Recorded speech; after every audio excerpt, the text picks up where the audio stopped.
What's up everyone, Shah Faisal Sheikh here, and I am about to show you something that's going to completely blow your mind about Comfy UI. Right now your workflow probably look like this: complete spaghetti, nodes everywhere, wires crossing over each other. You add one new element and the whole things look like a ball of pasta that fell on the floor. And I get it, I have been there. But building complex workflow node by node is how we all start. But what if I told you there is one feature in Comfy UI that can take all of the mess, 20, 30, even 50 nodes and turn into a single clean block that you can reuse anywhere. That feature is called subgraph. And the end of this video, you are going to understand exactly how to use them to build professional, modular, production ready workflow that look clean, work efficiently and can be reused in literally every single project you create. But here is the thing. Before we dive in, please hit the subscribe button right now. We are uploading advanced Comfy UI tutorial, AI tool breakdowns and workflow optimization strategies every single week on this channel. You do not want to miss what's coming next. Also, if you find this video helpful, smash that like button. It helps you to recommend this to more creators like you. Alright, let's get into it. Okay, let's start with the fundamentals. What exactly is a subgraph? Think about it this way. Imagine you have a folder on your computer. Inside that folder, you can put 20, 30 or hundreds of files. But from the outside, you just see one folder. You can move this folder, copy it, share it, and everything inside it comes along for the ride. A subgraph in Comfy UI works exactly the same way. You can take the bunch of related nodes, maybe a model loader, some conditioning node, a sampler, all connected together, and you package them into one single node. From the outside it looks like just one block, but when you open it up you see all the internal nodes still there, still working, still connected exactly how they are. This is powerful because of three reasons. First is simplification. Your canvas goes from looking like chaos to looking like instead of seeing 200 nodes spreading across, you see maybe 5 or 6 clean blocks that represents major stages of your pipeline. Checkpoint loader, generation, upscaling, output. That's it. Clean, professional, easy to understand. Second is reusability. You create a subgraph once, an amazing upscaling pipeline, a perfect image processing routine, a phase resolution module. You create it, test it, polish it, then you see it in every project. Instead of rebuilding the same logic over and over, you drag and drop your custom subgraphs, saves you hours. Third is the modularity. You can build complex system with multiple layers, subgraphs inside subgraphs, nested workflows that are still totally organized and easy to navigate. This is how professional builds production system. Now here is the important part. Subgraphs require Comfy UI front-end version 1.24.3 or later. If you don't see the subgraph feature when we start demonstrating, that means you need to update your Comfy UI. That's the first thing to check. So now you understand what subgraphs are and why they are powerful. Let's actually create one and see it in action. Alright, let's jump into Comfy UI and I will show you on my screen exactly how to create your first subgraph. Pay attention here because this is the foundation of everything. First thing, you need some nodes to work with. It can be a checkpoint loader, some basic conditioning, sampler and a save image node. Or you can use more complex workflow you already have. For this demo, I am going to use a straightforward setup.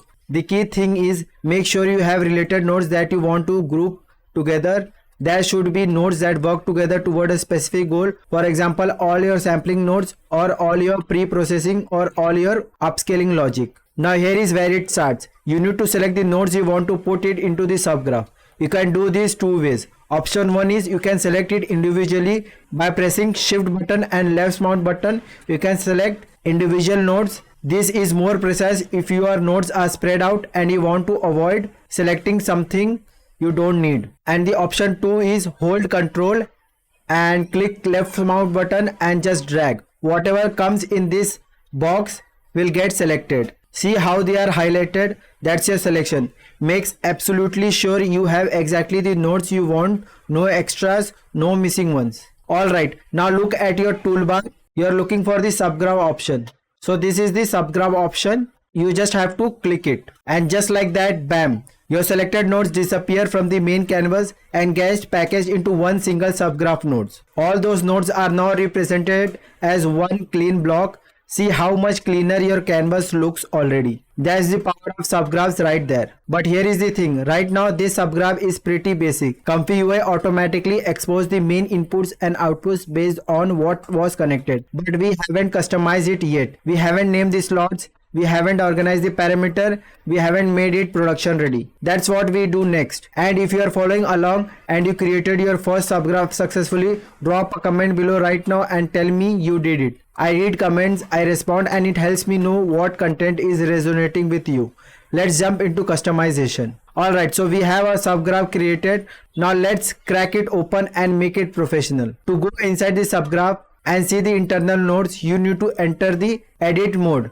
There are two ways to do it. Method 1 is double click on the empty area inside the subgraph node, not on the edge, not on any widget, just the empty space. For example, here double click it, we can go inside it. And method 2 is, you can see a button here. This is the edit subgraph node button. You can just click it here and you can go inside from here as well. The canvas transform. Now you are inside the subgraph. You see all the original nodes you selected, all their connection, everything. It's like zooming into a building that was just a box from the outside. Notice at the top of the screen there is a navigation bar. This is critical.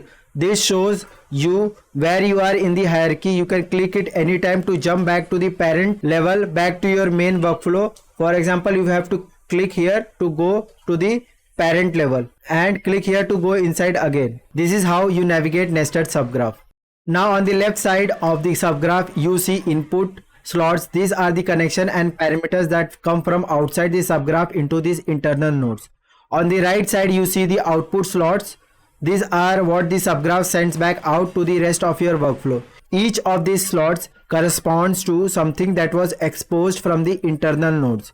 And you see there is a default slot, that's a placeholder. You can use it to add a new connection if needed. Here is where customization happens. Let's say you want the sampling steps to be adjustable from the outside the subgraph without having to go inside every time. Just click on your subgraph and click here, edit subgraph widgets, and this panel will show up. You find these steps and just unvisible it. Now you can see your steps. And let's say if you want to hide it, just click on invisible and it will invisible it from the control panel. So let's skip the steps for now. You can also organize this attribute. So to organize it, you have to come here and click here and just drag down. So it will come down, and if you drag up, it will come up. Each and everything can be dragged and rearranged as per your need. In this way, you can save yourself hours of building this logic in future projects. This is good moment to like this video if you are finding this helpful. Honestly, every like tells YouTube that this deep technical content is worth showing to more creators. Help me help more people by hitting that like button.